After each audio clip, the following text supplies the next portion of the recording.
The cool thing about service revenue is it helps smooth out the cyclical nature of the peaks and valleys, right? So it can really kind of provide a steady income stream through good times and bad, right? Because you still need to keep everything running. So it provides a steady income stream. And then depending on your service contracts and how you structure them, it's also aftermarket opportunity, break fix opportunity, right? So you can boost your revenue stream that way.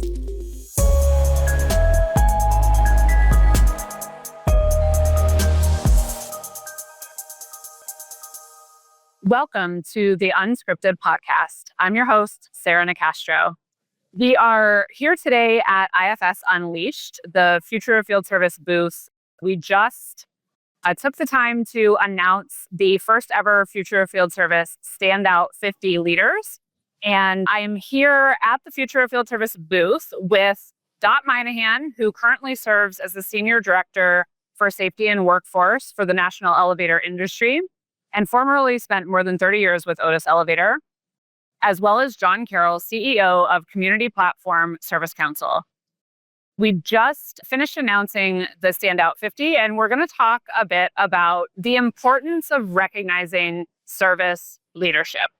Okay, so Dot and John both served along with myself and Professor Tim Baines of the Advanced Services Group as judges for the Standout 50. Tim couldn't be here with us at the event, but Dot and John were able to join me in handing out trophies and acknowledging the leaders on stage. So thank you both for your participation in this initiative and for being here at the event with us. We really appreciate that. If you both want to say hello, I don't know if there's anything you want to share about yourselves that doesn't fit into just your titles. I know you're both much more than your work titles, but say hello. Hi, everyone. I think your intro was great. I think if anything, I have a passion for workforce development that I'm really excited to pursue in this new chapter of my life, where the work that I did with Otis for workforce development I was very passionate about. And now I'm working for the trade industry and hopefully having a bigger impact across the nation. So it's exciting. Wonderful. John? Hello. As my LinkedIn profile says, I'm a father first. I have 4 little ones at home.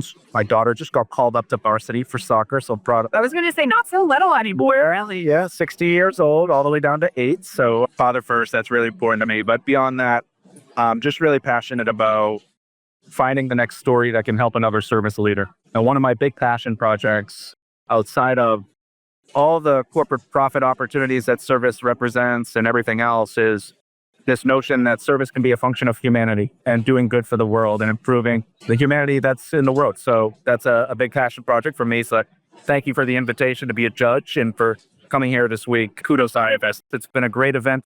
Thanks for being here. So we talked a bit as we announced the Standout 50 about why it's so important to do so. This isn't just about Future of Field Service or the IFS brand or the Service Council or any individual. It's really about acknowledging the hard work these individuals are doing, the teams that are behind them, but also what service represents. So we did speak about that a bit on stage, and then we've had some impromptu and more formal roundtable discussions since, where we've expanded on some of those points that I want to sort of come back to in this podcast discussion, starting with just getting both of your thoughts to sort of set the stage on why it's so important to recognize service leaders. So let's start there.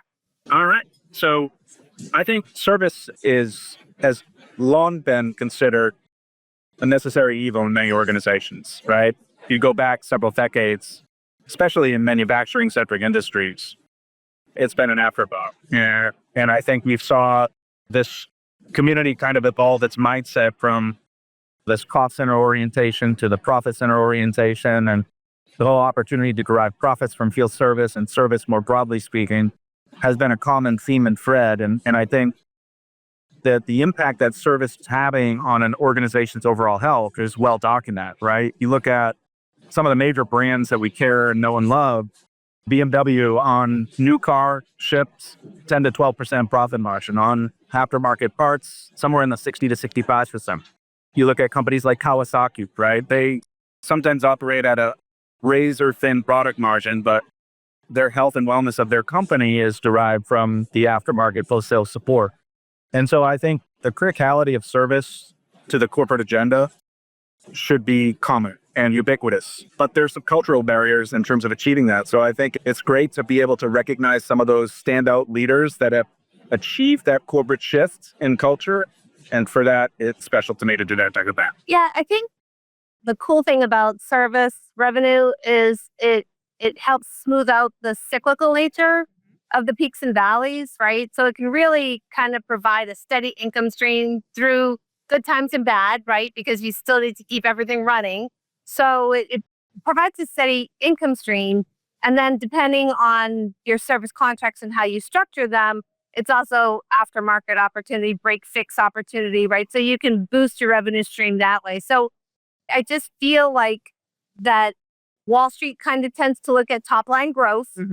And sometimes on the service side of the business, we might be too focused on that regular revenue stream. And what we have to be looking at is how do we leverage service to grow that top line growth, right? So, and I'll never forget it. We had a intern working for us, MBA student, who said that sales was the sexy side of the business. And I was like, well, I kind of feel that way about service. Like this is like we have the relationships with the customers. We can leverage those relationships. They trust us. We build trust. And a lot of sales can be driven from trust if you're delivering on the service that you need to deliver to the customer. Right. Well, and one of our Standout 50 recipients is Jed Craney from Konica Minolta, who said, sales is from the wallet or the pocket and service is from the heart. And I thought that was really a really great comment, great one. So. Absolutely. I said this on stage, but service excellence is often when service is done seamlessly, invisibly, even predictively, right? So not even getting to the point where you have a failure that you need to go and fix, right? And I think that contributes to it being sometimes intangible, invisible to organizations. So just to kind of build upon what you both said, part of the purpose of this initiative is not only to recognize the leadership of these individuals and the team work of those behind them are doing, but also to elevate the prominence of service with leadership across the business and to help them understand that it is not only critically important, but it can be a powerful engine for innovation and growth, right? So that being said, if we think about the leaders themselves, what are your thoughts on, in today's landscape, what characteristics make a service leader stand out? Well, I think we kind of talked about this in the opening commentary, why we're recognizing Standout 50, which is their ability to culturally shift the organization in the direction of service to recognize. I think that's one big part of it, right? The recognition and then the cascading of that culture across the organization. That's a big critical component. The other is this notion that we're in this world of automation and technology, and digital transformations dominated the agenda for the last 5+ years now, right? And so you're seeing this battle between a human-led approach versus a digital-first approach. And I think those service leaders that are doing a really, really fantastic job are finding the parallels between those, that it's not one or the other, it's both, right? That you can find the intersection point and have those two things work in harmony rather than against each other. So that was another criteria. And then the other is that they just embrace a bottom-up approach, that they listen, they involve their frontline in the innovation and the transformation, all the goodness that's happening at the organization. They're doing ride-alongs. They're doing listening posts and councils and things to gather feedback from the frontline to the leadership so that they can make changes that can impact the organization moving forward. That's some of the things that stand out to me. And I think that the value of that technician and the relationship with the customer, the trust value with the customer, and that engagement, that respect and how you treat them is just so critical. Because, and I think also if you're a leader who values your technicians, and they know you're listening and they know you're acting upon their recommendations and weaving them into how you're talking to upper management and how you're guiding the organization down paths, that just pays dividends, right? And so now when you have to try something, you want to try a new product or you want to pilot an idea, you can say like, hey, I'm looking for like 5 people to try this new process or this new technology or this new app that I found. Who's willing to try it for me? You're going to have hands raised if you're that kind of standout leader. People are going to want to help you figure things out. And the fact that you're coming to them and saying, who wants to help is huge. Yeah. Right. And so success builds upon success, right? Once you have that vibe going and the energy going in the right direction, there's just no stopping you as a team. Yeah. I would just add, I think these leaders have to be masters in prioritization between putting time, effort, energy into their teams because those teams are serving the customers, knowing what matters to the customers and what that means to the business, but also, as we talked about, evangelizing the role of service within the business, figuring out when and where to innovate, how to meet the demands of today's business while also thinking ahead. There's all of these different things. And then continuous learning. I think these leaders are very willing to self-reflect and not become not only complacent, but just beholden to any one style or approach, right? They're constantly willing to listen and learn and evolve. And, that benefits them, but it also benefits their teams and their companies and their customers. So you both come at this from a bit of a different angle. So Dot, you spent 30 plus years leading service yourself. And I'm just wondering if you can share a time that you felt well recognized or acknowledged for your leadership and that impact it had on you. When I first became a branch manager, so I'm going way back. So I had been a supervisor and had gone to school at night, got my MBA, became a manager. And I can remember going to my first regional review with the regional manager and him saying, thank you for your leadership. The results are outstanding. And I'm like, the results are the team's results, right? And he was like, no, the results are your results. And I was like, no, the results are the team's results. But it takes a leader who's willing to enable and empower the team to get those results. So I still don't feel like I wanted that recognition, and I don't know that I ever will. I just wanted it to be known that team that was part of my group had that capability all along. Yeah. Right. And then what happens is they get a ton of confidence. And where something used to be a roadblock, they're like, oh no, we can work around that. We can come over it, under it. I'm like, it's just a roadblock. There's other ways to do this. Let's figure it out. And it was just amazing to see the confidence grow. And I think more than life-changing for me, it was life-changing for them because they all realized how much more they were capable of doing. Now, you mentioned that you feel, when that person said sales is the sexy side of the business, and you said, no, services. A lot of times, though, there is this conversation about the fact that the salespeople are constantly acknowledged and rewarded and amplified throughout the organization. And that's not always true in service. So that's one of the reasons we did this initiative. And while I'm absolutely honored to acknowledge these 50 leaders right now, I'm also wondering, Dot, if you can think about from your perspective through levels of the service organization, what could companies consider about how to ensure that they're paying attention to who's standing out in their organization and acknowledging that hard work? So I think depending on the size of the organization, there's leadership development programs, right, where you get tapped on the shoulder, you're given opportunities. Maybe you have roundtable discussions and you invite service leaders, like people who are doing a nice job with their teams, have the COO have a roundtable and invite those people to that opportunity.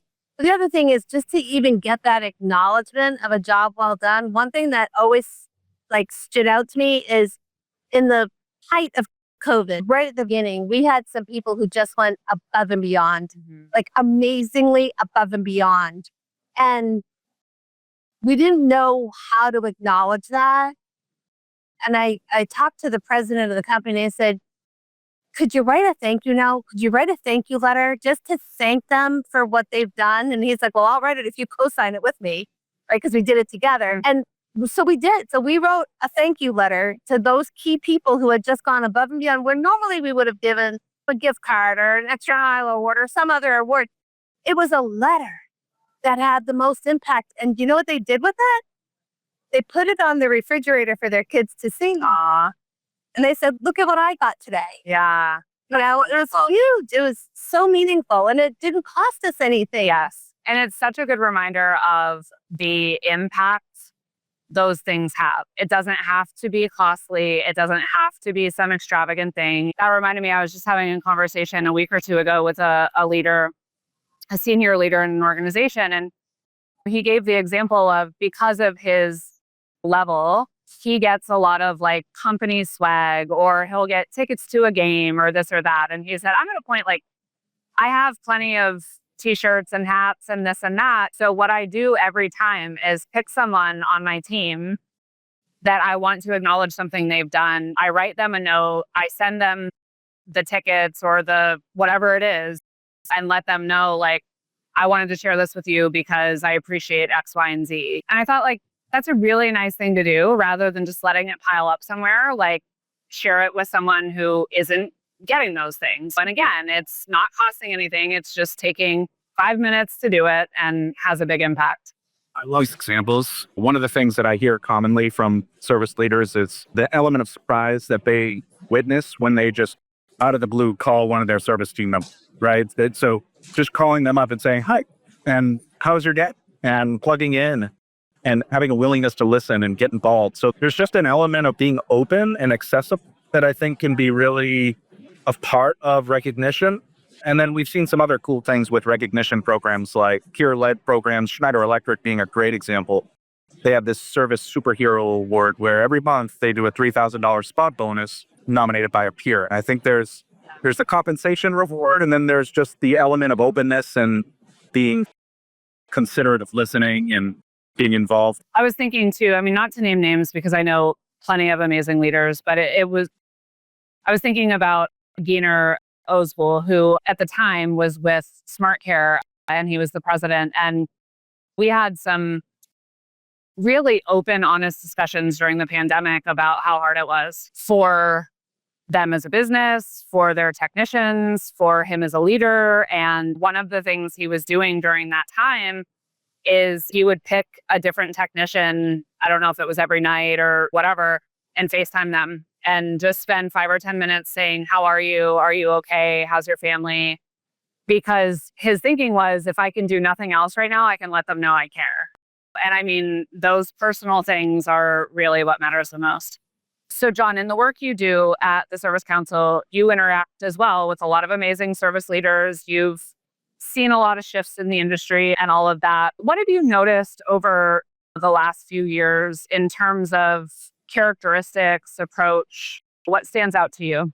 According to our research, service leaders' mindset has shifted year over year in a pathway that might make a lot of sense as you think about the things that we were encountering in markets, right? So around the pandemic timeframe, it was very business continuity oriented, very cost oriented. That was the theme of 2020, 2019, 2020.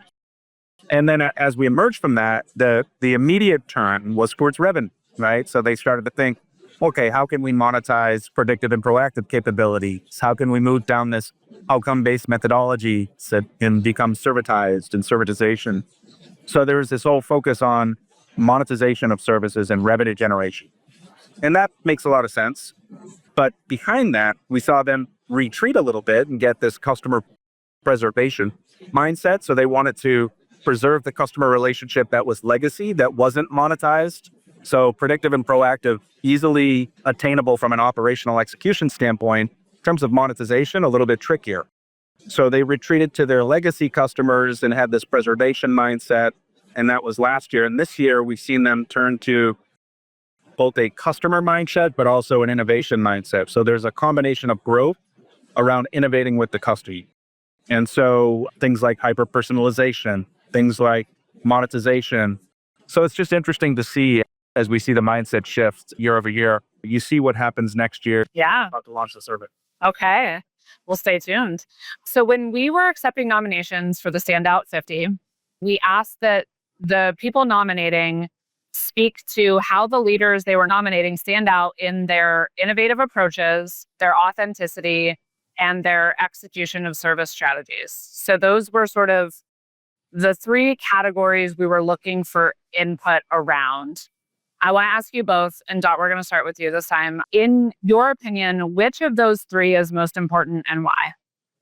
I think authenticity, because you want to work for an authentic leader. You want to work with somebody who has steady and strong morals, who isn't a different person in front of senior leadership than they are with you, and who treats everybody equally with respect from senior leadership to the service technician. It doesn't matter where you are in the organization, you're equally respected.